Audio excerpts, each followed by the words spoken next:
Good afternoon. Welcome to the Friday, June 21st, 2024 Communications, Community Engagement and Fundraising Committee meeting of the Kingston City Land Bank.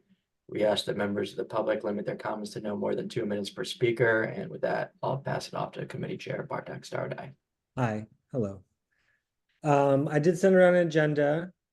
I'm going to start with an off-agenda item, though, which is Rebecca. You sent around that job description, like you had said you would do at our last meeting. I'm curious if you received any feedback on it. You didn't? Okay. I thought it looked good, but I'm not the decision maker here. You didn't receive any feedback? Okay. Not that I'm conscious of remembering. In fact, I didn't get any communication back, but you got it, right? I did get it, yeah. So it must have gone out to somebody. Yeah, okay. Okay. Okay, I did not provide feedback, but I will. Okay.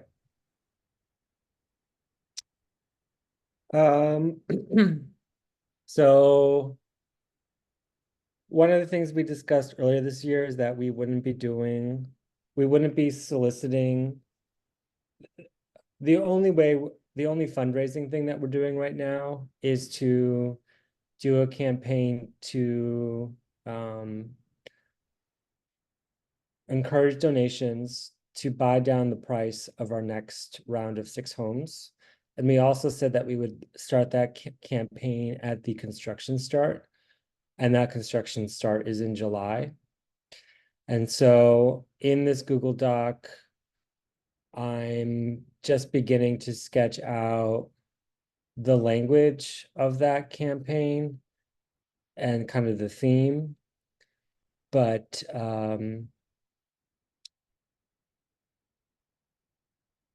there's some questions, I guess the one question is how much we're trying to raise if we want to announce a certain goal. And then I imagine we would take this campaign maybe through the end of the year or up until we raise whatever amount that we're trying to raise. And I also just doing some initial thinking about what assets we need. And that would probably be good photos of the homes currently. And also we need to update our fundraising page with this goal and the campaign. Because currently it doesn't look like our donation button is active. Or it was active, I assume, but it was closed. I think we probably closed it. I don't know when the year ended last year. I don't quite know. So that's just some initial thoughts and language on this. It's a little bit ancillary, but how many people do we have on our mailing list? Do you know? It's a fair amount. It's definitely in the hundreds, maybe like 500-ish, I think. Yeah. And I think some of the people on our list are probably just people looking for homes and that want to make sure that they're notified when homes are available. But yeah. so if we ever surveyed them to ask them how they would like to contribute, or is that not appropriate? Do you think, this is a marketing question. Do you think that the goal of this fundraiser is the one that feels the best to you for people that would invest any money? I think so. Yeah, I think so. I also, I mean, when we had this conversation previously when Mike was on, I think this was identified as like the best, like the real channel through which donations could make a difference.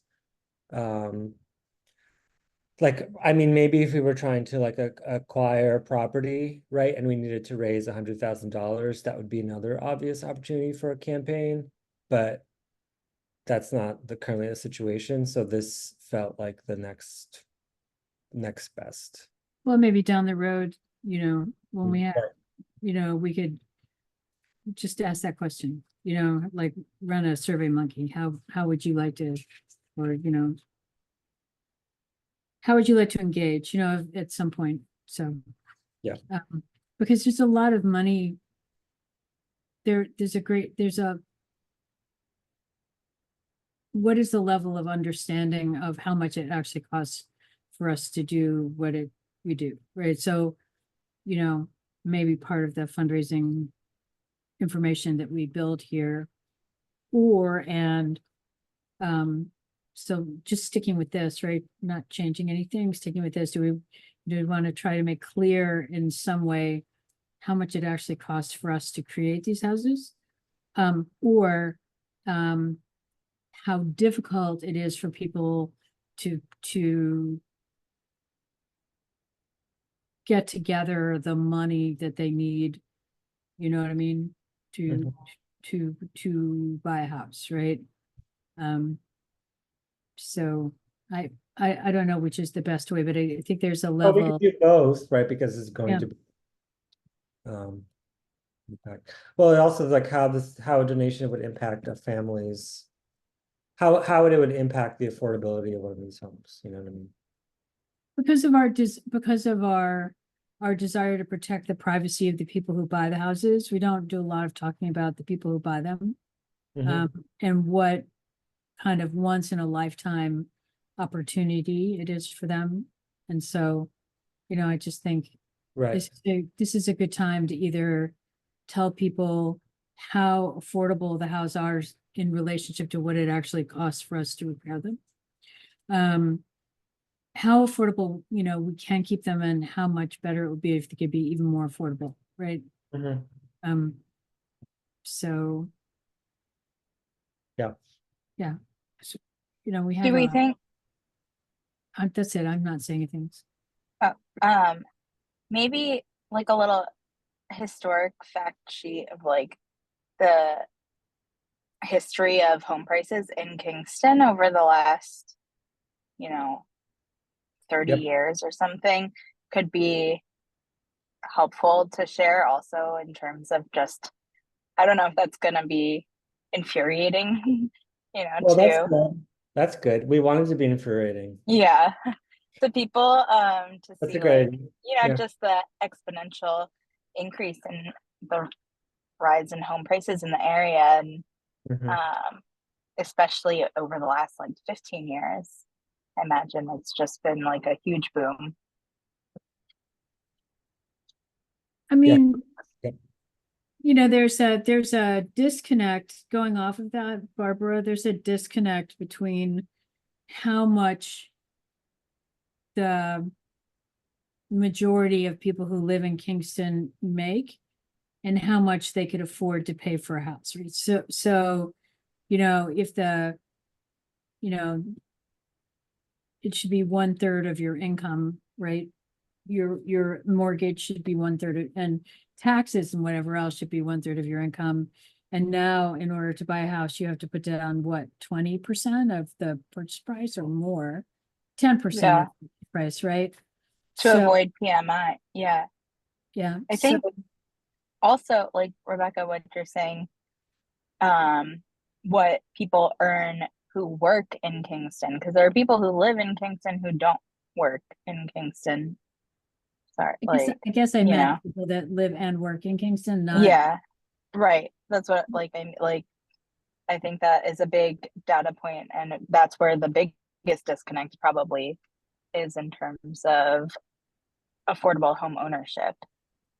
Right. The cost of housing is far outpacing the income within the area for the jobs there. In the United States. Yeah, for sure.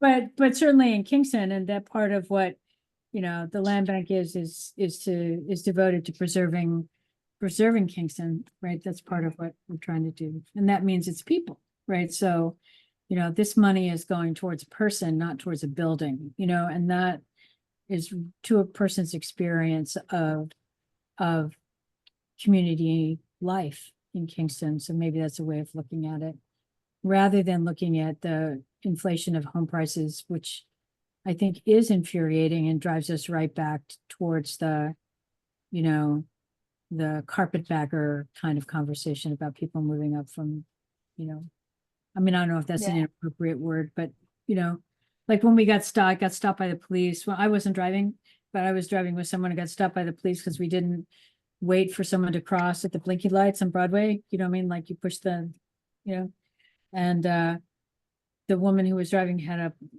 even though she bought a house and lives in Kingston, she had a driver's license from Brooklyn. And, you know, for the rest of that conversation, that policeman called us, you people.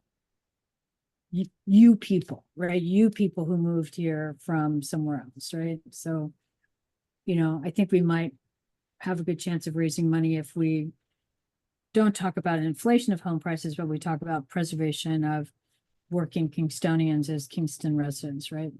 As opposed to moving away. Like a third of my apartment complexes moved to Saugerties or to Port Ewan or somewhere else. Anyway, that's something we can refine. We can, you know, if we I can- really, yeah, I mean, I think it's great. I like the idea of putting in some, using data and talking about like what we know as part Yeah. of it. I think that's a good idea. Yeah. Any other thoughts on this or suggestions? I think this is a great thing to focus on. I mean, I think it's a really good thing Okay. to do. Just one other thing, Bartek, in terms of like a fundraising goal, do we Yeah. have, like, I don't know if anyone has anyone in their network, you know, who specializes in fundraising, maybe as a, like, in their job or day to day, just to pick their brain to see like what works best, to ask for advice. Like, do they get more donations when people see that there is a goal or not? I can ask people that I know that do fundraising as like their day-to-day job Yeah. and see what they recommend if that's something we want to ask.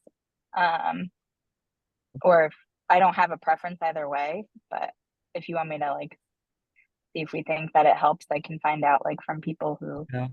do I mean, that every day. yeah, I mean, just thinking about it, now that you mention it, it seems like it would be good to do a goal. Like it seems to make logical sense. You know what I mean? Because otherwise, how Yeah. do we know? Yeah. Yeah. I mean, Um, you could bucket the goal so that, you know, we have 6 houses coming online, right? 6 houses coming online, right? So, if you could estimate the goal for each house, maybe the estimate of the down payment, or, you know, then it could be very personal, you know, covering the down payment of different houses or, you Yeah. know, covering a percentage of their sales price or whatever you want to do. But I think the thing that's so difficult about the communication challenge for the land bank is it's not very personal. Like we don't understand it and we don't understand how we participate in it. You know, it's not personal. And so that's why I always think we should sell doorknobs and stuff. It's like, I don't mean actually sell doorknobs, but like we bought the doorknobs, or, you know, if you come to the party, you're like, we bought all the lamps for this house, or we bought all the doors, you know, something that you can point at. That's in the theater anyway, when you're raising money, you want people to be able to point at what they did, right? How they accomplished something, so that they can pat themselves on the back, you know what I mean? And that is just something to try to figure out how we can do that. So. okay. Do we have like a response or a message, like if we get pushback or people from the community that they hear about us, they know, like they understand what we do, but they have challenges themselves buying a place, but they don't quite qualify for, you know, the KCLB homes for those applications. And so like they're like, why would I donate to like KCLB when I can't afford to buy my own home and I can't apply, you know, for KCLB? Like, do we have like a like response or messaging for that? I would maybe say those aren't the people that will be donating to us. No, I totally, no, I understand. I just like, do we I just mean, say, okay, we're targeting a or- certain, yeah, yeah. no, I don't know. we're targeting a certain AMI.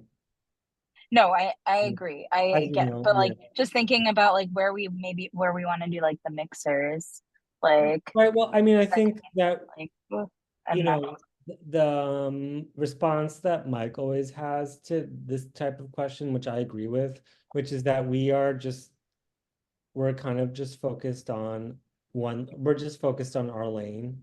You know what I mean? Like we're only like one part of the solution here. And right. we would, you know, That makes sense. Yeah, because there are yeah. other And here's what else is happening in the actors city, for right? that. And here's what else is happening in the city to support you in getting your house, you know, but yeah. Okay, that's a good reply. Mhm. Um, okay, any other thoughts from either of you or Kyle on this? Okay. And then just the mixer, Barbara, I said, or I saw you added your names to to a few places. I did too. Yes, I haven't reached out yet. I just wanted to make sure the three that I like put my name on, nobody has like contacts already established there and wanted to reach out to them first or whatever. No, I think you're good too. Okay, cool. So I mean, I think we'll just see what we get back and go from there. Yeah. And if I see that after the holiday or something or the end of next week, there's still some that like are nobody's, claimed, I can always reach out to them too. Or we Wait, can see I'm sorry, what what? response. I'm going through a tunnel. So Oh. my service might be bad, but if there's still, I guess we can see what responses we get back from the ones we reach out to. Yeah. And if then there are ones that like we haven't reached out to and no one's claimed to reach out to, I can reach out to them. Oh, okay, cool, thanks. Yeah.